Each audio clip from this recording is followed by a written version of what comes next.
Hi everyone. So in this recording, I'm going to go over the steps of how to apply for a dietetic internship, along with strategies on how to find internships appropriate for you. If you happened to miss the review of this in class, or maybe you need a refresher, I'm actually going to break this presentation up into several presentations, so you can just find the shortened version or the specific lecture or recording of the area that you need. Okay, so this section I'm going to go over what internships are, the different types of internships that are out there, and a little bit about how you figure out, some things to think about on how you're going to select the one that you want. So as a brief reminder, you have 3 steps to become a registered dietitian nutritionist. First is to complete that accredited program, which ASU, the current dietetic bachelor's in dietetics, is in the accredited DPD program at ASU. Second, admission to and completion of a dietetic internship. I should note that as of January 1st, 2024, students will need a master's degree in addition to the dietetic internship to go to step 3. So what that means is if you graduate December of 2023, you would need at that point to find a dietetic internship as well as receive your master's degree in order to go to step 3, which is sit for that registration exam. So there are a couple different places to find out about internships and different opportunities. Most of the time I direct students to the Academy of Nutrition and Dietetics. Here's the link. Honestly, you don't necessarily even need this direct link. You can just do a Google search for Ascend, A-C-E-N-D, and it will bring up Ascend. You would just go into the accredited program directory and you could find all the different programs. That website is organized by state, so it's not 100% intuitive. Like if you're looking for a specific area of interest, it's not going to sort them for you in that area of interest. So like if you really want to be a sports or have interest in sports dietetics, it's going to be hard for you to find a program or to figure out if that program is sports related. It's just really based on the state. So I do also have a applicant guide that is posted to both the NTR 400 Canvas shell as well as the Dietetic Org Canvas shell. And this applicant guide is in both PDF and Excel. The Excel is sortable and it has a variety of different categories that you can sort. So you could find an internship with a sports nutrition related theme, or maybe you really want a rotation in a burn unit or in trauma. You can sort based on those interests. Okay. Once you find an internship or internships that you're interested in, you need to go to their specific webpage, and each internship is required to have a webpage available to students that lists all of their requirements as well as their application deadlines and expectations. Sometimes they will even offer open houses or virtual open houses, which has been more common as of recent. So that is a great opportunity if you have the chance to go ask questions of the director. Oftentimes they will have current interns attend to these open houses where you can ask questions and be able to pick their brain on, what do they do to get in? What has their experience been like, and so forth. Just a quick plug for the Dietetic Canvas org site. This is a good one to be a part of if you are a dietetic student, which I'm assuming if you're listening to this, you are. So if you're not currently on this Canvas, Dietetic Canvas org site, I encourage you to sign up. I'll have information, news on new internships, volunteer opportunities. A lot of times I get job opportunities that are related to nutrition and dietetics. So it's a good one to be a part of, and you're just self-enrolling. So you'll follow these steps below. Okay, so I do want to mention, I'm going to have another video specific about how to navigate DICUS and All the things that go into DICAS, it's said either way, DICAS or DICAS. It stands for the Dietetic Internship Centralized Application System. This is utilized by pretty much all dietetic internships and some future education model programs, which I'll get to what those are in just a moment. But this application system is utilized twice a year, and programs elect to participate in these different cycles. So there's the spring cycle application round. That application due date is February 15th, and this has never changed. So moving forward, if you have to apply several times, or if you just forget, it's always February 15th, no matter what February 15th falls on, even if it's a Sunday. Those programs participating in that round will select candidates over the spring. You'll find out in early April. It's usually the first Sunday in April. And those programs, most of them will start in the summer of fall of that year. So you find out if you get in the spring, and then you may start in July or August or September of that same year. There is a fall application round, or fall round as we call it. Those applications are due September 25th. And most of those programs will start in January of the following year. I will say most programs participate in the spring application round, or sometimes it's called spring match, because they prefer the calendar of the academic calendar, where you start in the fall and end in the spring. So it's important, once you find an internship that you're interested in, to find out what DICAS cycle they participate in. Is it spring or is it fall? Sometimes it'll be both, but that's very rare. Most of them participate in spring only. There are a handful that participate in fall, but I will say there's a lot less internships that participate in the fall than in the spring. You are eligible to apply to an internship once you are set to graduate. So essentially your last semester. So if you graduate in May or spring, you're eligible to apply for the spring match, or those applications due February 15th. So I often get a question about what's the differences in internships.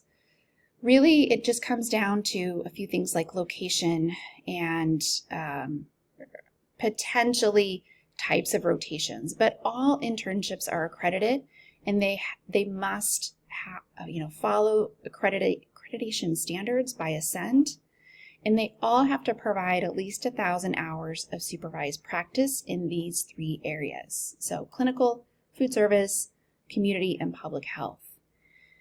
Now, where they may differ is maybe they'll have an area emphasis in something like, maybe you'll have an extra week in pediatrics, or maybe you'd have an extra week in a burn or trauma unit. But they all have to meet the same competencies at the end of the day. So it really, truly, every internship is giving you the same information that you need in order to be successful as a dietitian and to sit for the RD exam. So some internships may offer you additional rotations outside of those 1,000 hours that may reflect an interest that you have, like that sports nutrition that I referred to earlier. Maybe they'll have a week or 2 that you spend with a sports RD. That wouldn't necessarily be a requirement for you to sit for the RD exam, but it would provide you more, practice experience, or at least get a taste of potentially that area of practice in the field of dietetics. So how do you figure out where you want to apply? Well, what I usually tell students is you first need to think about where you want to live for the next year to 2 years, depending on the program that you select. If it's a master's program, which will be a requirement in the future, this could be potentially 2 years, maybe 3, depending on the length of the master's program. So you need to think about where you want to live. If you don't like the cold weather, then don't apply to programs in Minnesota or, in Vermont. Or if you have family somewhere that you could live with for a year or 2 or help you, that might be advantageous for you to find programs in that area. Program emphasis is, something to think about, but not necessarily something to totally devote all of your interest in, meaning, or all of your thoughts in, because program emphasis are going to be becoming less and less notable or even available, because Ascend is telling programs that they don't necessarily have to have an emphasis per se. So for instance, if you're really interested in clinical dietetics, then maybe look into programs that are based out of hospital providers. For instance, the VA, right? The VA, you're doing all of your clinical rotations at the VA as well as food service. So you're getting a lot of clinical immersion or experience in a clinical or in a hospital environment. If you're not that wild about clinical, well, you are going to have to do some rotations, but maybe you pick more of a school food service based. So, the program is actually based out of a school district. And so, yes, you do some clinical rotations as a part of a requirement, but maybe you do, more of you're doing your food service and a lot of your community outside of a clinical facility, and maybe in a school district or in the community. Financial, of course, is a big one. All of these are going to cost you some sort of money, with the exception of a couple VA programs that don't charge. And you will be potentially having to pay for a master's degree. So determining how you're going to pay for that, how much you're willing to pay, how much you have in support and aid will oftentimes make a difference in where you want to apply. Length of time will vary. Most programs, traditional straight dietetic internships, are usually around 8 to 9 months. Master's programs are typically 2 years. So this is something to consider. Last, qualifications and preferences. So if a program has, qualifications of a 3.8 GPA and you have a 3.0, that may not be a good program for you to apply to, because you're not even going to meet the minimum qualifications. I will tell you, most programs have GPA requirements of about a 3.0.